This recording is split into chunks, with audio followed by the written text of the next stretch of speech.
Hello दोस्तों, स्वागत है आपका एक और नई वीडियो में। दोस्तों, जो आज की वीडियो होने वाली है वो भी काफ़ी ज़्यादा इंपॉर्टेंट वीडियो होने वाली है, जो है डिमांड एंड सप्लाई जोन के ऊपर। कि लोगों को नहीं पता होता कि किस तरीके से उन पर ट्रेड की जाए या डिमांड और सप्लाई क्या होता है। तो इस वीडियो में मैं आपको पूरा बेसिक से लेकर एडवांस तक सारी चीज़ें आपको डिमांड एंड सप्लाई जोन के बारे में बताऊँगा। किस तरीके से डिमांड एंड सप्लाई जोन को हम मार्क करें, किस तरीके से फाइंड करें और उन पर किस तरीके से हम ट्रेड को एग्जीक्यूट कर सकते हैं। ठीक है, तो आपका जो भी होगा डिमांड एंड सप्लाई से लेके क्वेश्चन सारे डाउट्स क्लियर कर दूंगा मैं। तो बने रहिए इस वीडियो में। अगर आपके पास टाइम है तो इस वीडियो को देखना, क्योंकि जब तक आप सारी चीज़ों को समझोगे नहीं तो इस मार्केट में रिस्की हो जाएगा, आपके लिए लॉसेस हो सकते हैं। ठीक है, तो मैं आपको यही सजेस्ट करूँगा, जब आपके पास पूरा टाइम हो तभी इस वीडियो को देखें, जिससे आप जब कभी भी चार्ट पे जाओगे और ट्रेड करोगे तो आपको उसमें कोई दिक्कत ना आए। ठीक है, तो चलते हैं चार्ट पे। देखो, जिस जगह से बड़ा मोमेंटम आया होता है तो हम उसे डिमांड एंड सप्लाई जोन बोलते हैं। अगर नीचे से बाइंग आई है तो हम उसे डिमांड जोन बोलेंगे, और अगर ऊपर से सेलिंग आई है तो हम उसे सप्लाई जोन बोलेंगे। देखो, इस जगह से सेलिंग आई है, बड़ी कैंडल्स आई हैं, बड़ा मोमेंटम है, तो इसे हम सप्लाई जोन बोलेंगे। ठीक है, अगर किसी जगह से बाइंग आई हुई होती है तो हम उसे डिमांड जोन बोलेंगे। देखो, इस जगह पे काफ़ी अच्छी कैंडल्स आई हैं, काफ़ी स्ट्रॉन्ग मोमेंटम आया है, तो ये हमारे लिए पूरा सप्लाई जोन हो गया। तो हम इसे मार्क करके रखेंगे इस पूरे जोन को और आगे ड्रैग कर देंगे। अगर मार्केट इस जोन पे दोबारा से आएगी तो यहाँ से दोबारा से सेलिंग आ सकती है।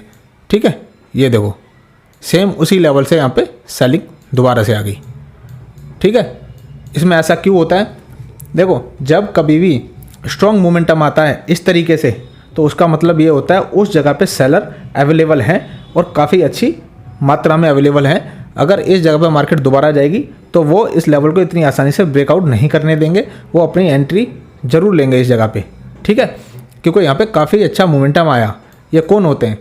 ये स्मार्ट मनी होते हैं, इन पर काफ़ी ज़्यादा पैसा होता है। फंड हाउसेस होते हैं जो काफ़ी अच्छा पैसा लगाते हैं इन लेवल्स पे।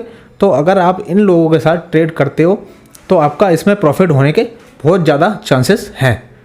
तो अगर इस तरीके से मोमेंटम किसी भी जगह से शुरू होता है जहाँ पे स्ट्रॉन्ग कैंडल आ रही है, तो या तो वो थोड़ा सा मार्केट कंसोलिडेट कर सकती है उस जगह पे इस तरीके से, उसके बाद ब्रेकआउट करे सीधा स्ट्रॉन्ग कैंडल के साथ, तो हम इसे सप्लाई जोन बोलेंगे।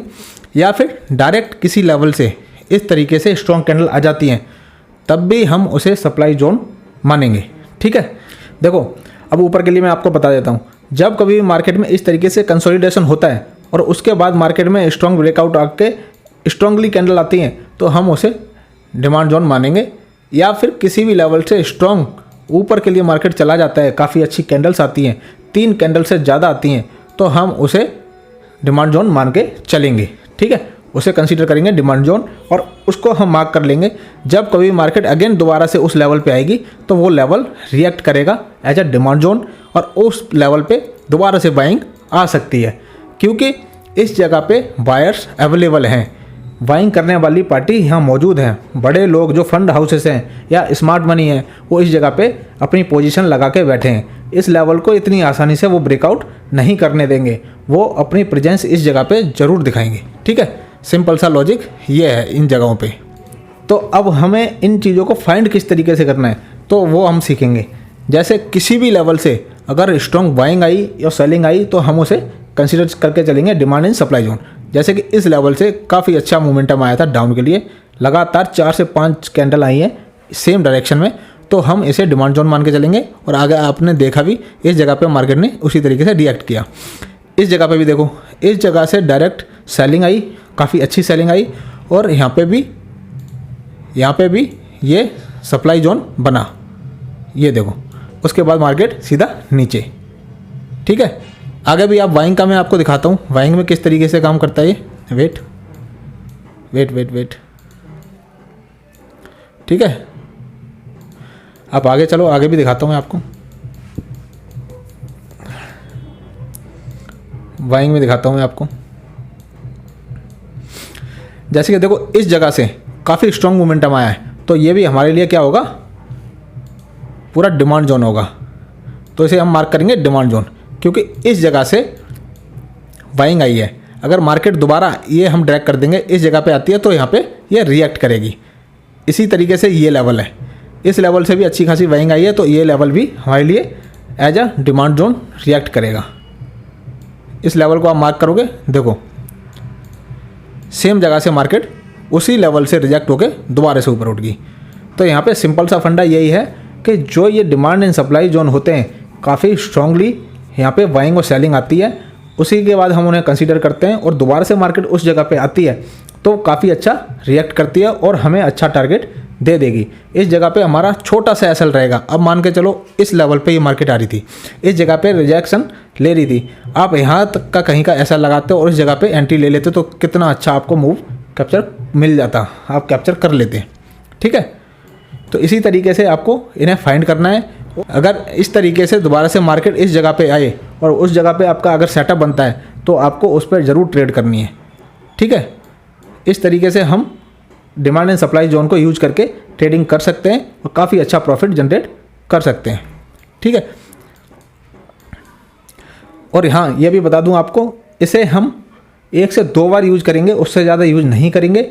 ऐसा नहीं है कि ये काम नहीं करेगा, काम कर सकता है, बट इसकी एक्यूरेसी बहुत कम हो सकती है। अगर हम इसे 2 बार तक यूज करेंगे तो हमारे लिए अच्छा रिजल्ट देगा। अगर हम 3 और 4 बार के लिए जाते हैं इस चीज़ पे तो शायद वो ब्रेकआउट हो सकता है। ये देखो, ये भी हमारे लिए डिमांड एंड सप्लाई जोन का काम करेगा। ये हमारा सप्लाई जोन होगा, इस जगह से काफ़ी अच्छा मोमेंटम आया है और ये वही लेवल देखो आगे काम कर रहा है।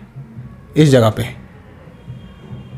पे जो काम किया है वो सेम ही लेवल है, इसी वजह से मार्केट ने यहाँ पे रिएक्ट किया है, इस जगह से ऊपर चली गई है। ठीक है,